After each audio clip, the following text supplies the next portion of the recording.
Dans cette vidéo, nous allons revoir ce que nous avons vu en cours et écrire la leçon sur le chapitre 3, R, première partie. Rappelle-toi, en classe, nous avons fait l'activité sur le tangramme et nous avions à comparer les aires des différentes pièces du tangramme.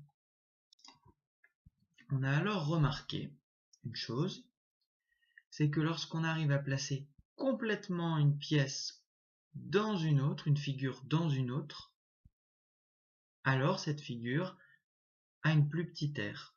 Donc l'aire du triangle un peu plus foncé est plus petite que l'aire du triangle un petit peu plus clair. Même chose pour une troisième figure, elle rentre complètement dans les deux, donc son aire est plus petite. On a donc que l'aire de cette figure est plus petite que l'aire de cette figure, qui est plus petite que l'aire de cette figure.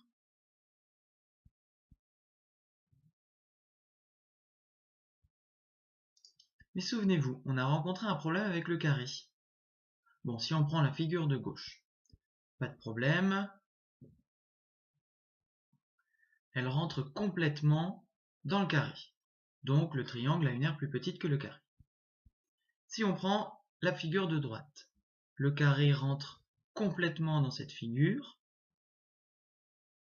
donc l'aire du carré est plus petite que l'aire du triangle de droite. Mais pour comparer l'aire de ces deux figures, petit problème, elles ne rentrent pas complètement l'une dans l'autre. Comment faire? Eh bien, on a vu la méthode par découpage-collage, qui permet de découper et de coller pour comparer les aires.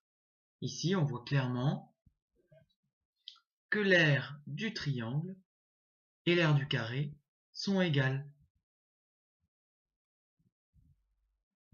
Pareil, si on prend le parallélogramme,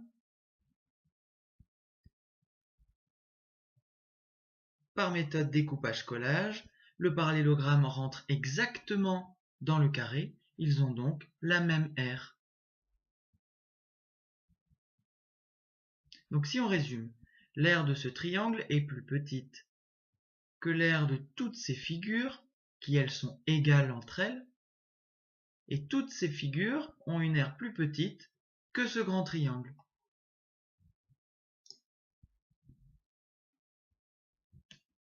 Bon, notons ça dans le cours. Donc ouvre ton cahier de cours à la bonne page et note. Tu pourras mettre sur pause quand tu le souhaites. La définition de l'aire, c'est quoi une aire? Eh bien, l'aire d'une figure, c'est la mesure de sa surface.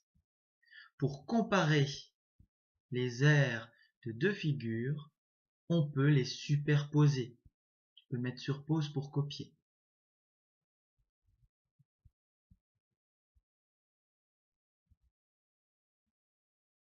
Donc plusieurs cas. Le cas numéro 1. Si la figure 1 entre complètement dans la deuxième figure,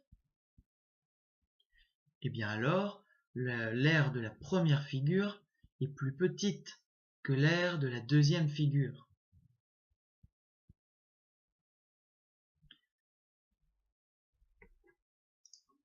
Deuxième cas. Si la figure 1 ne rentre pas complètement dans la deuxième figure,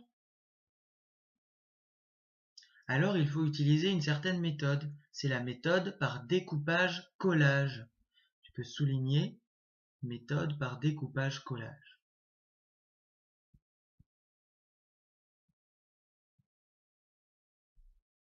Et si la figure 1 entre alors exactement dans la deuxième, leurs aires sont égales. C'est ce qu'on a vu avec le carré et le parallélogramme.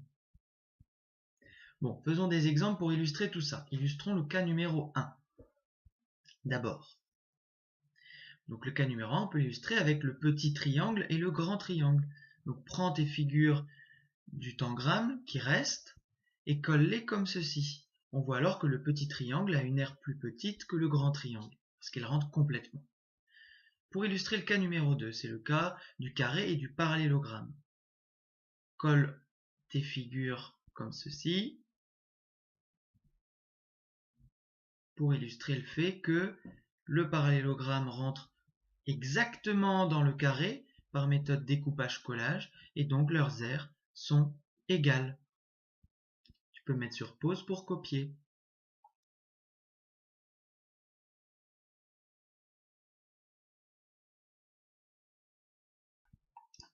Une petite remarque pour terminer la vidéo, c'est qu'il ne faut pas confondre surface et aire. La surface c'est une chose et l'aire c'est la mesure de cette surface.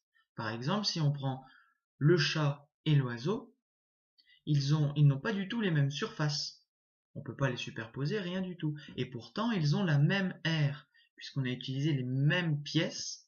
Et donc, autrement dit, par méthode découpage-collage, on peut les superposer. Et donc, du coup, ils ont la même aire. Donc, ne pas oublier que la surface est différente de l'aire. L'aire, pour rappel, c'est la mesure de la surface.